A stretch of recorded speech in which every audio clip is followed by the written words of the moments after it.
¿Alguna vez has visitado una ex hacienda? Esas enormes construcciones de piedra, con patios inmensos, arcos, corrales, hoy parecen tranquilas, hasta se celebran bodas ahí. Pero, ¿alguna vez te has preguntado cómo fue vivir allí hace 300 años? ¿Quiénes dormían en esas habitaciones frías? ¿Quiénes trabajaban bajo el sol desde el amanecer hasta que oscurecía? En este video aprenderás cómo funcionaban las haciendas en la época del virreinato, quiénes vivían en ellas, cómo trabajaban los peones y por qué este sistema marcó las desigualdades sociales que aún se reflejan en México. Entonces, viajemos a ese tiempo. Después de la conquista, los españoles comenzaron a organizar las tierras. Las encomiendas no duraron para siempre. Poco a poco nacieron las haciendas. Eran enormes propiedades que podían tener miles de hectáreas. Había haciendas de caña de azúcar, de trigo, de ganado, de olivo. Cada una funcionaba como un pequeño mundo, un mundo con su propio patrón y con sus propias reglas.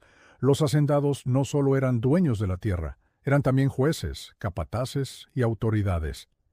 Decidían qué se sembraba, quién trabajaba, quién comía y hasta quién se casaba. Los pueblos cercanos dependían de ellos, y los trabajadores, los peones, vivían dentro de la hacienda, endeudados, vigilados, ligados a la tierra casi como si fueran parte de ella. Dicen que una vez, en la hacienda de San Nicolás, allá por el Bajío, vivieron 3 hermanos, Tacho, Mateo y Juana, indígenas otomíes. Sus padres habían trabajado en la misma hacienda desde hacía años. Tacho se levantaba antes que el sol. Le tocaba arar la tierra con un par de bueyes. Mateo cuidaba las mulas. Juana ayudaba en la cocina y molía maíz para los peones. A veces soñaban con tener su propio pedazo de tierra, pero sabían que eso no iba a pasar. Un día, un derrumbe en el establo casi les cuesta la vida. El patrón llegó a caballo, ordenó reconstruir el techo, pero no preguntó si alguien se había lastimado. Solo dijo, «Mañana hay que ordeñar más vacas». Y siguieron. Así era la vida en la hacienda. En esas tierras se sembraba caña, trigo, maíz, frijol, chile y olivo. Los españoles trajeron animales que no existían aquí: caballos, vacas, cabras, ovejas, cerdos, gallinas. Con ellos cambiaron para siempre la alimentación y la economía del campo.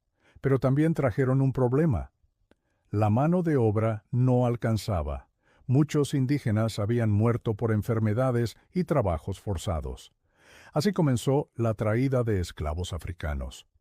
Hombres y mujeres arrancados de sus tierras para trabajar en las haciendas de azúcar, sobre todo en Veracruz, Puebla y Oaxaca. ¿Es cierto que todos los que vivían en las haciendas sufrían? No siempre. Algunos patrones fueron más justos. Otros incluso enseñaron a leer o pagar mejor. Pero la mayoría vivía en desigualdad. El hacendado vestía seda, y el peón, manta. El hacendado comía carne y vino. El peón, tortilla y chile. Unos mandaban, otros obedecían. En Europa, mientras tanto, el mundo cambiaba. Mientras las haciendas crecían en la Nueva España, en Europa, el poder de los reyes se fortalecía. Era la época del absolutismo, cuando los monarcas decían gobernar por voluntad de Dios. En España reinaban los Austrias menores, Felipe III, Felipe IV y Carlos II. Las guerras y los lujos reales empobrecían a la corona, y para mantener sus riquezas necesitaban más oro, plata y productos de América. Entonces, mientras el rey gastaba en palacios y guerras, los campesinos novohispanos trabajaban sin descanso en las tierras de las haciendas. Sí, en estas tierras, la realidad era otra. La tierra tenía dueño, y el dueño tenía poder absoluto. Cuentan los viejos que, cuando moría el patrón, los peones lloraban, pero no por él, sino por miedo a quién vendría después. Muchos se habían endeudado comprando en la tienda de raya. Era una tienda del mismo patrón. Les pagaba con vales para que fueran a comprar a su propia tienda, una tienda donde todo costaba más, y donde el dinero del patrón siempre regresaba a su bolsa. Tal vez por eso, cuando ves una película mexicana antigua, esas donde Pedro Infante o Antonio Aguilar cantan montados en su caballo y los peones ríen a lo lejos, recuerda que esa era la mirada de los hacendados, no la de los peones. Ellos, los invisibles, eran los que mantenían vivo ese mundo.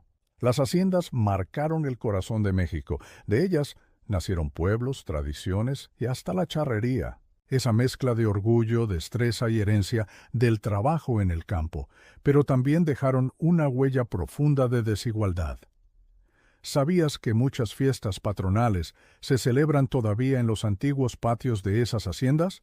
Ahí donde los peones una vez soñaron con ser libres. Entonces, la historia de las haciendas no solo está en los muros viejos, está en la memoria de un pueblo que trabajó la tierra, que la hizo fértil, y que todavía hoy lucha por ser dueño de su destino.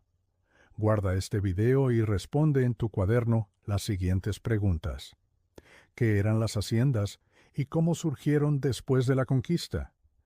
¿Qué actividades económicas se realizaban dentro de las haciendas?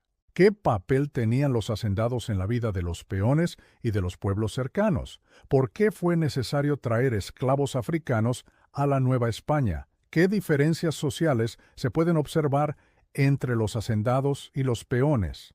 ¿Qué elementos de las haciendas crees que todavía existen en la vida rural de México actual? En tu opinión, ¿qué enseñanza nos deja conocer cómo se vivía realmente en las haciendas del virreinato?